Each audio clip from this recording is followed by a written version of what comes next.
नमस्कार, आप देख रहे हैं कच्चा चिट्ठा। मैं हूं आपके साथ प्रीति रघुनंदन। इमरान के लिए शुक्रवार का दिन मुसीबतें लेकर आया है। पाकिस्तान में उनकी सरकार के खिलाफ बड़े आंदोलन की शुरुआत होने जा रही है। इमरान खान की सरकार की नीतियों के खिलाफ विपक्षी दलों ने एक मार्च का ऐलान किया है, तो वहीं खुद इमरान खान ने कबूल किया है कि अगले 3 महीने तक उनकी सरकार के लिए चुनौतियां भरपूर हैं।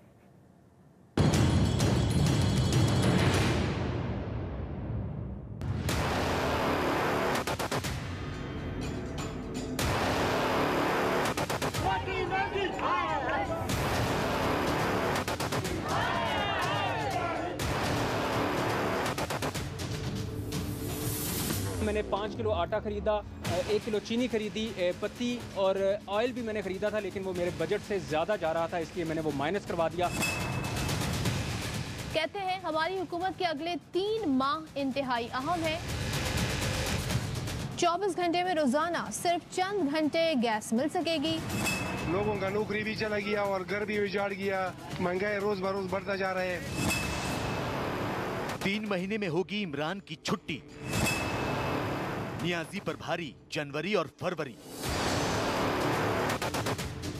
नया पाकिस्तान बनाने का दावा करने वाले इमरान खान ने 3 सालों में ही अपनी जनता की जिंदगी दोज़ख बना दी। इमरान के नए पाकिस्तान में जनता एक एक निवाले को तरसने लगी। विदेशी कर्ज के मुद्दे पर पिछली सरकार को लानतें भेजने वाले इमरान खान की सरकार ने खुद इतना कर्ज ले लिया कि हर पाकिस्तानी इसके बोझ तले दबा महसूस करने लगा। बच्चों को चंपल लेके देते तो कपड़े नहीं है, कपड़े लेके देते तो पाँव नंगे है। पाकिस्तान की आर्थिक हालत बद से बदतर होती चली गई। न सऊदी अरब की मदद काम आई, न चीन की भीख। पाकिस्तान में बेरोजगारी और महंगाई ने तमाम रिकॉर्ड तोड़ डाले। क्रिकेटर से सियासत के धुरंधर साबित हुए इमरान खान जनता के लिए विलेन बन गए।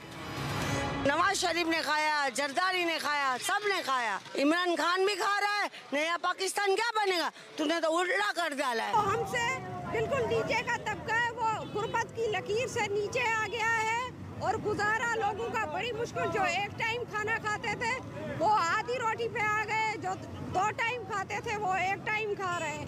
लोग भूखे मर रहे हैं, रो रहे हैं। 2018 में इमरान खान की पाकिस्तान में हैसियत एक सुपरस्टार की थी। इमरान खान से लोगों को बहुत सारी उम्मीदें थी, लेकिन इमरान खान ने बहुत ज्यादा वक्त नहीं लिया और अवाम की उम्मीदों पर पानी फेर दिया।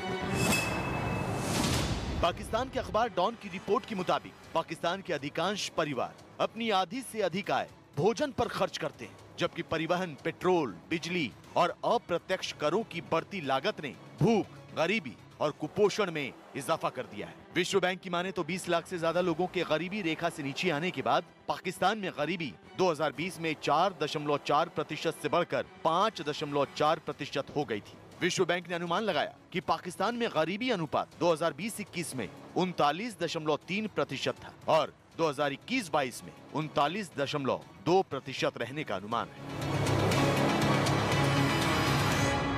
कह रहे हैं कि जी सारी दुनिया में तूफान आया है महंगाई का, ऐसा नहीं है। हिंदुस्तान में अक्टूबर में स्टेट बैंक की रिपोर्ट में लिखा है कि अक्टूबर में हिंदुस्तान में अफरात ज़र था 4.5% और पाकिस्तान में था 9.3%। भारत से हमारे यहाँ दुगना था। हमारी महंगाई जो थी बांग्लादेश से भी ज्यादा है और श्रीलंका से भी ज्यादा है और भारत से भी ज्यादा है। इसमें दो राय नहीं कि पाकिस्तान की इमरान सरकार महंगाई के मुद्दे पर चौतरफा घिर गई है, तो शायद यही वजह है कि खुद इमरान खान ने कबूल कर लिया है कि अगले 3 महीने में उनकी सरकार के पाए हिल सकते हैं। आपको आगाह करें, वजीर आजम इमरान खान की अहम गुफ्तगू सामने आई है। गुफ्तगू उन्होंने सीनियर सहाफी खावर घुम्मन से मुलाकात के दौरान उनकी गुफ्तगू सामने आई है। कहते हैं हमारी हुकूमत के अगले 3 माह इंतहाई अहम है। आइंदा 3 माह में महंगाई को कंट्रोल करना होगा। हमारे बहुत से अच्छे कामों की तशहीर नहीं हो रही। मेरे फौजी क़यादत के साथ ताल्लुकात मिसाली नौयत के हैं। आर्मी चीफ को मजीद तौसी से मुतालिक अभी सोचा नहीं। नवंबर दूर है। इत्तेहादियों के साथ मिलकर हुकूमत 5 साल पूरे करेगी। जी, इमरान खान ने पाकिस्तान के एक न्यूज चैनल को दिए इंटरव्यू में कहा कि उनका देश गंभीर मुद्रास्फीति का सामना कर रहा है। ऐसे में तहरीके इंसाफ सरकार के लिए अगले 3 महीने काफी चिंताजनक हो सकते हैं। इमरान खान ने देश की पिछली सरकारों पर आरोप लगाते हुए कहा कि मौजूदा सरकार की सबसे बड़ी विफलता पिछले शासकों की जवाबदेही की कमी है। उन्होंने ये भी कहा कि उनकी सरकार के अधिकांश प्रयासों का प्रचार प्रसार ठीक से नहीं किया जा रहा है। उसके कई कारण हैं। पहली बात तो ये कि उनको कोई तजुर्बा नहीं है इस तरह की हालात से डील करने का, और दूसरी बात ये है कि जो पॉलिटिकल क्राइसिस या उनके पास इकोनॉमिक क्राइसिस जो आई है उसका समाधान उनके पास है नहीं। उनके पास नहीं है, बल्कि उनकी गवर्नमेंट के पास भी नहीं है, उनके सेटअप में नहीं है। जिस तरह का उन्होंने पाकिस्तान ने अपना सेटअप को अडॉप्ट किया है, उस निज़ाम के अंदर इन समस्याओं का समाधान मुझको नज़र नहीं आता। पाकिस्तान आने वाले समय में 3 महीना नहीं बल्कि सालों इस समस्याओं से जूझती रहेंगी। इमरान खान का डर लाजमी भी है, लेकिन सिर्फ महंगाई, बेरोजगारी और बढ़ती अराजकता ही नियाजी की परेशानी की वजह नहीं है। इसके अलावा भी बहुत कुछ है जिसकी वजह से इमरान खान अपनी सरकार के गिरने की खुद ही भविष्यवाणी कर रहे हैं। इसमें सबसे पहली वजह है इमरान सरकार के खिलाफ जनता के आक्रोश को भुनाता विपक्ष। पाकिस्तान की विपक्षी पार्टी पीपीपी ने 27 फरवरी से इमरान सरकार के खिलाफ मार्च निकालने का ऐलान किया है। ये मार्च कराची से इस्लामाबाद तक निकाला जाएगा। दूसरी वजह है पाकिस्तान सेना के चीफ कमर जावेद बाजवा का कार्यकाल। बाजवा का कार्यकाल इस साल नवंबर में समाप्त होने वाला है। हालांकि इमरान सरकार ने अब तक उनके सेवा विस्तार पर कोई फैसला नहीं लिया है, लेकिन माना जा रहा है कि बाजवा का कार्यकाल खत्म होते ही इमरान सरकार की उल्टी गिनती शुरू हो जाएगी। जनता के बीच में आक्रोश भी लगातार बढ़ता चला जा रहा है। वो जॉब्स चाहती हैं, वो चाहते हैं नौकरियां मिलें, वो चाहते हैं कि मुल्क में डेवलपमेंट हो, और वो डेवलपमेंट संभव नहीं है। पाकिस्तान ने अपना पिछले 25-30 साल में जो उसका पूरा जो टेंशन था, जो उसके फोकस थी, वो थी इस्लामिक मिलिटेंसी पे दूर करना, इस्लामाइजेशन प्रोसेस के ऊपर।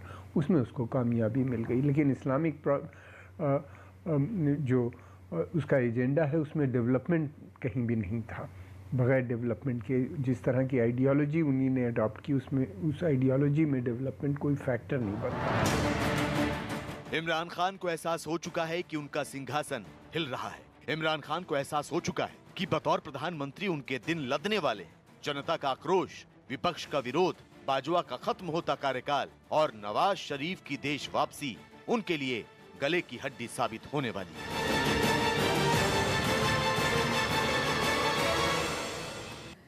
इमरान सिर्फ घर में ही गिरते नजर नहीं आ रहे हैं, बल्कि अफगानिस्तान बॉर्डर से भी उनके लिए लगातार बुरी खबरें आ रही हैं। जिन तालिबान को इमरान खान की सरकार ने सत्ता हासिल करने में मदद की, अब वही तालिबान ड्यूरेंड लाइन पर पाकिस्तान के लिए चुनौती बनते जा रहे हैं। जबकि अफगानिस्तान के साथ सीमा विवाद के मुद्दे पर इमरान सरकार और कमर जावेद बाजवा के बीच तलवारें खिंच गई हैं।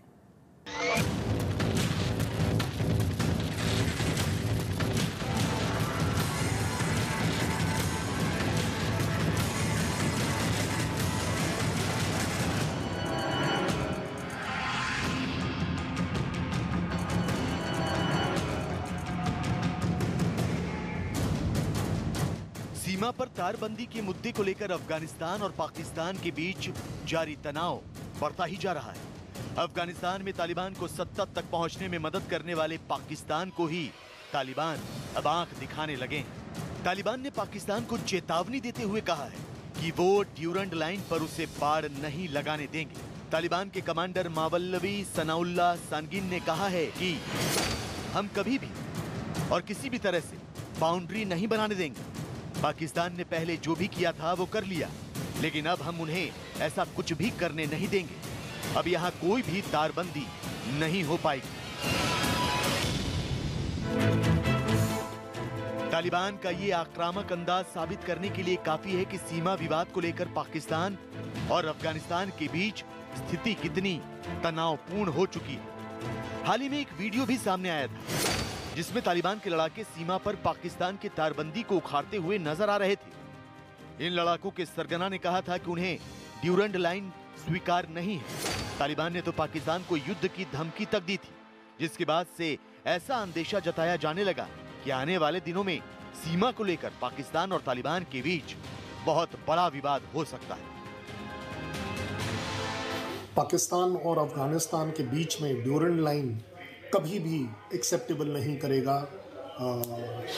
अफगानिस्तान और स्पेशली तालिबान, क्योंकि अगर हम ऐतिहासिक दृष्टि से भी देखें तो पहले की भी गवर्नमेंट्स ने कभी भी ड्यूरेंट लाइन के लिए पाकिस्तान का स्टैंड एक्सेप्ट नहीं किया है, क्योंकि उन्हें मालूम है कि ये एक अपने आप में पाकिस्तान का अपने सेफ्टी के लिए ज़रूर वो देख रहे हैं।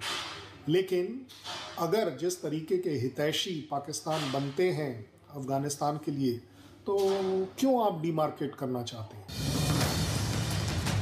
अफगानिस्तान के बहुसंख्यक पश्तून और तालिबान ने कभी भी ड्यूरेंट लाइन को आधिकारिक सीमा रेखा नहीं माना, लेकिन इसके बावजूद पाकिस्तान की सेना वहां तारबंदी के काम को जारी रखे हुए। यही वजह है कि तालिबान ने अब अपने मददगार पाकिस्तान के खिलाफ ही जंग का ऐलान कर दिया है। हालांकि इस मुद्दे पर पाकिस्तान में भी घमासान मचा है। सरकार और सेना आमने सामने आ गई। दरअसल पाकिस्तान की सेना ने ऐलान किया है कि इस बाढ़ में शहीदों का खून लगा हुआ है। ऐसे में पाक अफगान सीमा पर बाड़ लगाने का काम पहले से तय योजना के अनुसार जारी रहेगा। वहीं इमरान खान ने दावा किया कि वो तालिबान के साथ इस मुद्दे को राजनयिक माध्यम से सुलझा लेंगे। पाकिस्तान के विदेश मंत्री शाह महमूद कुरैशी ने पिछले दिनों कहा था कि अफगानिस्तान के साथ सीमा विवाद का समाधान शांतिपूर्ण तरीके से और कूटनीतिक प्रयासों के जरिए किया जाएगा। हम मुकम्मल तौर पर फोकस्ड हैं और वेस्टर्न बॉर्डर मैनेजमेंट रजीम के तहत जो काम जारी हैं वो मुअय्यना मुद्दत में इंशाल्लाह पाए तकमील को पहुंचेंगे। बॉर्डर मैनेजमेंट के तहत पाक अफगान बैनुल-अक़वामी सरहद पे बाड़ लगाने का काम तकरीबन 94% मुकम्मल हो चुका है और पाक ईरान बॉर्डर पर 71% से ज़ायद बाड़ लगाने का काम मुकम्मल किया जा चुका है। पाक अफगान बैनुल-अक़वामी सरहद पर लगाई गई ये फेंस, ये दोनों अतराफ बसने वाले लोगों को सिक्योरिटी, आमदोरफ्त और तिजारत, इसको रेगुलेट करने के लिए इस वक्त की अशद जरूरत है। रावलपिंडी से पाकिस्तान सेना ने ऐलान कर दिया कि वो अफगान सीमा पर बाड़बंदी का काम नहीं रोकने वाली, लेकिन वो इस बात से भी इनकार नहीं कर सकती कि उसके इस फैसले से तालिबान का गुस्सा भड़क उठेगा। तालिबान टीटीपी के हाथ मजबूत कर पाकिस्तान को परेशान करने का दांव खेल सकते हैं। बॉर्डर पर पाकिस्तान सेना पर हमले की कार्रवाई को अंजाम दे सकते हैं। पाकिस्तान में कट्टरपंथी ताकतों के हाथ मजबूत कर सेना और सरकार के लिए मुश्किलें खड़ी कर सकते हैं। तो शायद यही वजह है कि इमरान सरकार संवाद से इस विवाद को सुलझाना चाहती, लेकिन पाकिस्तान की सेना सरकार के फैसले को ठेंगा दिखाते हुए ताकत का इस्तेमाल कर रही है। इमरान खान के पास बस एक ही रास्ता बचा है, वो है आतंकवाद, जिसके जरिए उनकी कोशिश होगी भारत को अस्थिर करने की और देश में अपनी सरकार के विरोध को कुछ हद तक कम करने की। लेकिन यहां भी पाकिस्तान के वजीर आजम को मुंह की खानी पड़ रही है। भारतीय सेना ने एक बार फिर इमरान के चहेते आतंकी मसूद अजहर के गुर्गों का काम तमाम किया और पाक प्रायोजित आतंकवाद के खिलाफ युद्ध को अंजाम तक पहुंचाने की हुंकार भरी है।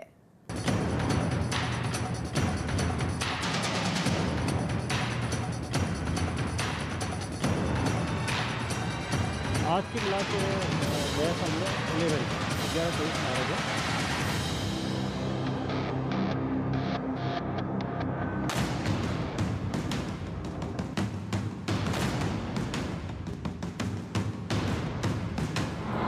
पाकिस्तान के पैसों पर पलने वाले दहशतगर्द तंजीमों को ना तो हथियार उठाने वाले मिल रहे हैं और ना ही उन हथियारों को चलाने की ट्रेनिंग देने वाले। पीओके के आतंकी कैंपों में दहशत का कामकाज लगभग ठप पड़ा है। आतंकी संगठन नए रंगरूटों की शिद्दत से तलाश कर रहे हैं। कश्मीर में हमलों को अंजाम देने के लिए आतंकी कमांडरों को तैयार कर रहे हैं। तो पाकिस्तान की सरकार और वहाँ की सेना भी हैरान परेशान। वजह ये 3 तस्वीरें। पहली तस्वीर जम्मू कश्मीर के बडगाम की है, जहां सुरक्षा बल ने जैश ए मोहम्मद के 3 आतंकियों को मार गिराया। दूसरी तस्वीर जम्मू की है, जहां सुरक्षा बल ने पाकिस्तान का एक ड्रोन बरामद किया। और तीसरी तस्वीर पंजाब के मोगा की है, जहां 3 लोग पकड़े गए, जिनके पास से 2 ग्रेनेड, 2 पिस्टल, 1 मैगजीन और 18 जिंदा कारतूस बरामद किया गया।